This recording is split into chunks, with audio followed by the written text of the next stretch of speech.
સુરત શહેરમાં વધુ એક નકલી નોટ છાપવાનું મિની કારખાનું સરથાણામાંથી ઝડપી પાડવામાં આવ્યું. સુરત શહેર એસઓજી દ્વારા સરથાણાના યોગી ચોક વિસ્તારમાં આવેલા એક કોમ્પ્લેક્સમાં કાપડ ઓનલાઈન વેચાણની ઓફિસમાં નકલી નોટ બનાવવામાં આવતી હોવાનો પર્દાફાશ થયો. એસઓજી પોલીસે ઓનલાઈન કાપડ વેચાણની ઓફિસમાં રાહુલ, ભાવેશ અને પવનને પકડી પાડ્યા. ભાવેશ નકલી નોટ છાપતો હતો તો પવન અને રાહુલ નોટોની ડિલિવરી લેવા આવ્યા હતા.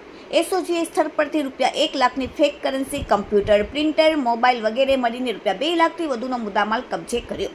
1 મહિનાથી તેઓએ આ રેકેટ શરૂ કર્યું હતું.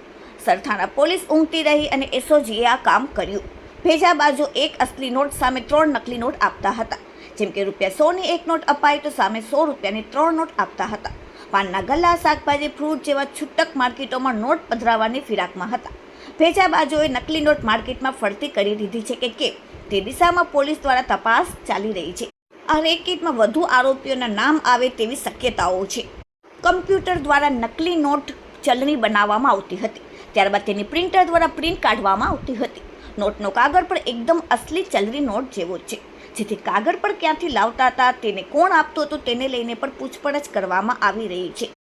હાલ આ ત્રણેયને એસઓજી પોલીસે પકડીને કડકાઈથી પૂછપરછ કરી રહી છે કે નકલી ચલણી નોટો છાપવાનું ક્યાંથી શીખ્યા, નકલી ચલણી નોટ ક્યારથી છાપી રહ્યા હતા, અત્યાર સુધીમાં કેટલી નકલી ચલણી નોટો છાપી છે અને આ નકલી ચલણી નોટો ક્યાં વટાવવામાં આવી છે જેવા સવાલો આ ત્રણેય આરોપીઓને પૂછવામાં આવી રહ્યા છે. Bureau report, daily India TV, Surat.